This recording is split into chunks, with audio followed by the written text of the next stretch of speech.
Hello everyone, I'm Billy Younger and I'm going to use Maxwell's equation in the SI system. Maybe consider later doing a video in the CGS system or the Gaussian units, but right now I'm doing the SI system. I'm going to take Maxwell's four equations and I'm going to create them in a sourceless, for a sourceless area. And then I'm going to show that they in fact produce a wave equation for E and a wave equation for B. Will argue that the E and B are going to be perpendicular to one another as well as perpendicular to the velocity, but the proof of that will come in a later video. So let me turn on my document cam and get started.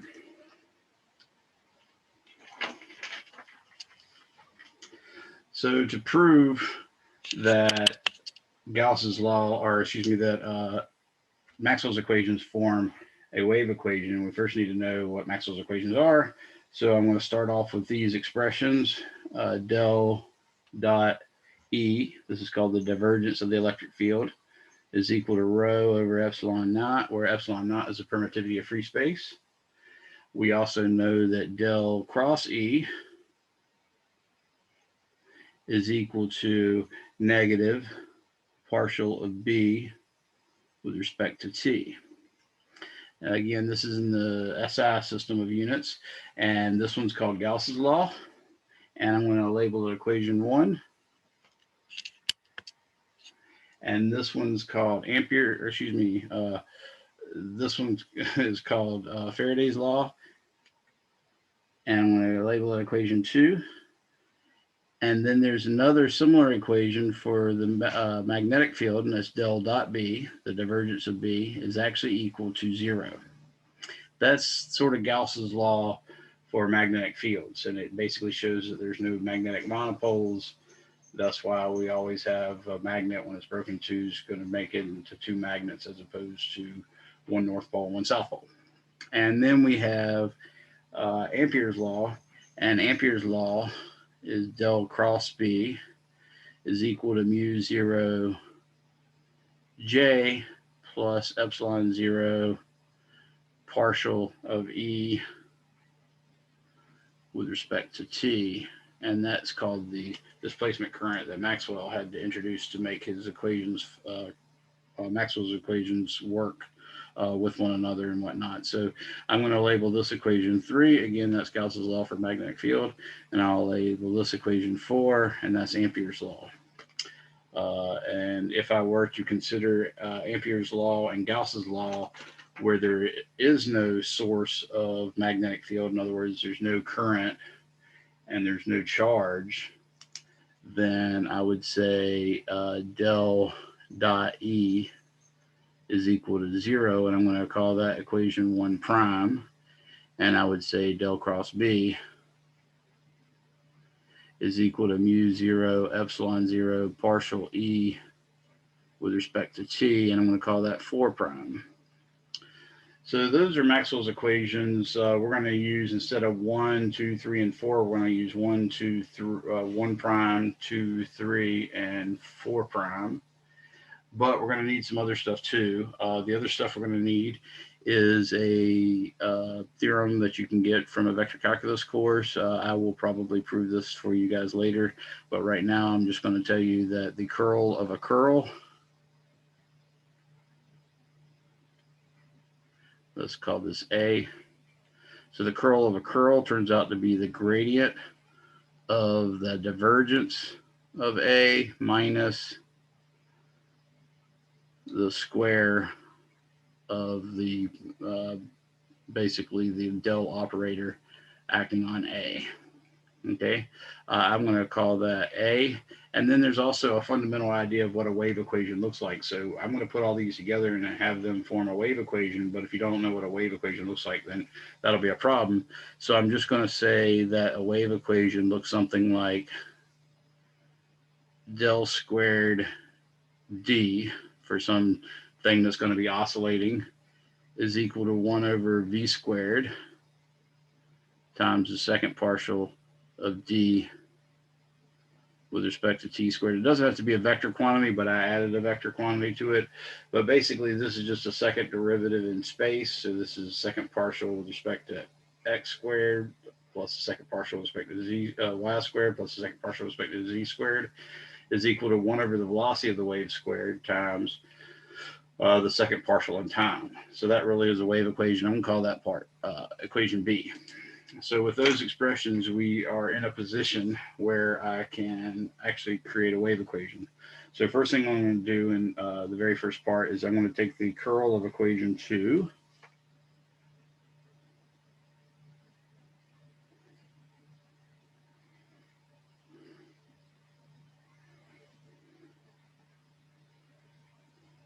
I'll take the curl of equation 2. Now, remember, basically the reason why these 4 equations are sufficient is it shows that basically any electric, shown that any electric, or excuse me, any field can be completely described up to a constant by giving its divergence and curl. Of course, since they're all derivatives, that's why you can't do any better than a constant, because the derivative of all constants is 0. So they're not going to play a role in any sense. But now that I have that, all I have to do is take the curl of 2. So I say del cross E is equal to del cross del cross. That did not turn out well. Del cross, I'll put a parentheses around it, negative partial of B with respect to T. Now I'm going to apply A, and I'm also going to, I'll just apply A for right now. So basically A tells us that the curl of a curl is the gradient of the divergence. So I'm going to take the divergence of E minus del squared of the field. So I'm going to say E, and that's equal to, now in this case, I'm going to go on the assumption that these derivatives order doesn't matter, and that's generally the case for most functions. Of course, there are some mathematical rules, but generally speaking, we generally find that those rules are not necessarily relevant in the physical world. So in this case, I'm just going to go ahead and blindly flip the order of the derivatives because I'm confident it will work, and we know from experience that it has shown to work. So why not? So I'm going to take the negative partial with respect to T of del cross B. So that's what the equation becomes now. Now I'm going to make use of equation 1 prime, and that tells us that this is equal to 0, because the divergence in a field in a sourceless area is actually 0, so that part's going to be 0. And then I'm also going to make use of, we have an equation here, or expression here for del cross B, so I might as well use not 4, but 4 prime, because I need 4 without the J. So I'm going to apply equation 4 now.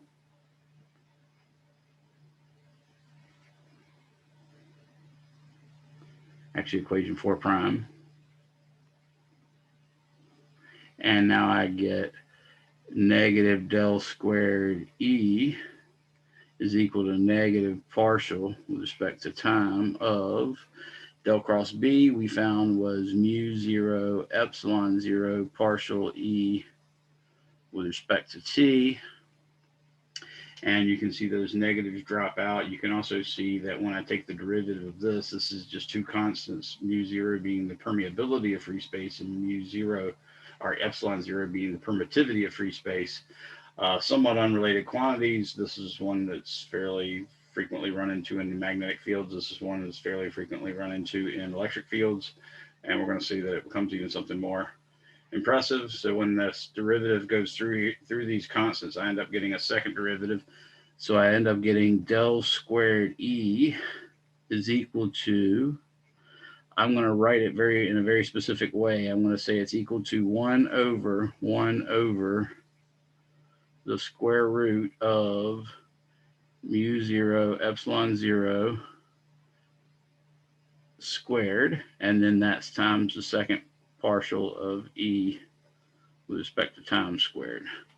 Or I could write this as second partial of E with respect to x squared plus the second partial of E with respect to y squared plus the second partial of E with respect to z squared is equal to 1 over square root mu 0 epsilon 0 squared times the second partial of E with respect to t squared. So that confirms, notice it matches form B. It has a second order derivative in space. And I've actually shown you what the del squared operator does. It actually just acts on the whole vector each time, not the individual components like the divergence does. And that's equal to some quantity, 1 divided by some quantity that is the square of the velocity. In this case, we see that the velocity must in fact be 1 over the square root of mu 0 epsilon 0. And in fact, if you multiply those numbers, you do in fact not only get the speed of light to 99792,458 meters per second, but you also get the proper units, namely meters per second. And then it's times the second derivative of E with respect to t. So this definitely matches it. And we find that V is in fact equal to 1 over the square root mu 0 epsilon 0. And when you actually do that, like I said, it does come out to be C, which is 299,792,458 meters per second. Okay. Maybe in a later video, I'll actually take the time to prove that mu 0 times epsilon 0 actually has the units of meters per second. So that shows us that E is an electric field, or excuse me, that the electric field E is a wave. And we can also show, when I'm done with this, I'm going to show you, in fact, in the next step, that the magnetic field is also a wave. But then when I have those two waves, I can further make use of the situation to show that the electric field and magnetic field are also transverse waves and that they're mutually perpendicular to one another and to the velocity and in a very specific way. So let me go ahead and do the part about showing that the magnetic field is also obeys a wave equation and therefore forms a wave. So what I'm going to do with this is I'm going to take the curl of equation 4 prime. So take the curl of equation 4 prime and apply A again. Okay, so just like we did before, we're going to take the curl of a curl and then we're going to apply A. And as you might suspect, we're also going to apply 3 as opposed to 1, which we did before. We applied 1 because we ended up getting a divergence, which came from this formula. Obviously, we're going to have that divergence again, but this time I'm going to make use of 3. So when I do del cross B, I get that that's the same thing as del cross. Now I take the right-hand side of equation 4 prime, which is now just mu 0 epsilon 0 partial with respect to E with respect to t. So I'm going to say del cross mu 0 epsilon 0 partial of E with respect to t. Now, applying equation A, I get the gradient of the divergence of B minus del squared B is equal to, now I'm going to flip the orders of the derivatives. Instead of taking the space derivative and then the time derivative, I'm going to do the time derivative, then the space derivative. So I'm going to say that's mu 0 epsilon 0 partial with respect to t of del cross E. Okay. So that is what we're getting. Now I can make use of equation 3 as advertised. Equation 3, the Gauss's law for the magnetic field gives me del dot B is equal to 0. So this part right here becomes 0, and that's from equation 3. But you also might notice that del cross E, we can make use of equation 2 for that. And del cross E, of course, is negative partial of B with respect to t. So applying equation 2, now we apply equation 2 to obtain negative del squared B. I don't know why I underlined that. Del squared B is equal to mu 0 epsilon 0 times partial with respect to time of, now I'm using equation 3, which says that the curl of V is actually negative partial of B with respect to T. So this simplifies to, notice a negative and negative. This is going to make del squared B is equal to 1 over the square root mu 0 epsilon 0 squared times the second partial of B with respect to time squared. So that does give us our wave equation. Again, don't really know why I underlined this. Hopefully I can erase it without making too much damage to everything else. That looks good. Now, this can also be written as second partial of B with respect to x squared plus the second partial of B with respect to y squared plus the second partial of B with respect to z squared, and that has to equal to, again, 1 over the square root mu 0 epsilon 0 squared times the second partial of B with respect to t. So that does in fact confirm that we have a wave equation. It matches the form B that we said it would, as the second derivative in space equal to 1 over velocity squared times the second derivative in time. And as I told you before, we can show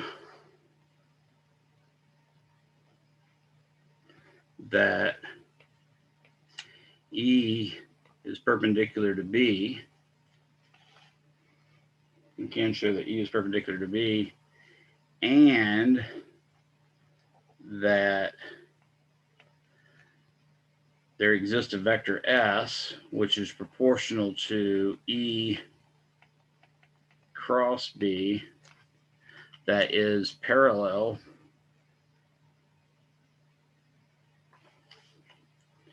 to V, the velocity of the wave.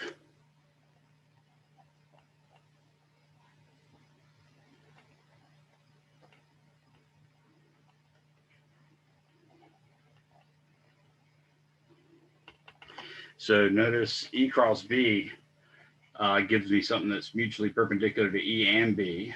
And what we're seeing is V is, of course, parallel to that. So that means both E and B, which are already perpendicular to each other, happen to also be mutually perpendicular to the velocity of the very wave that's traveling. Again, I did not show that here, but I will show that in a subsequent video.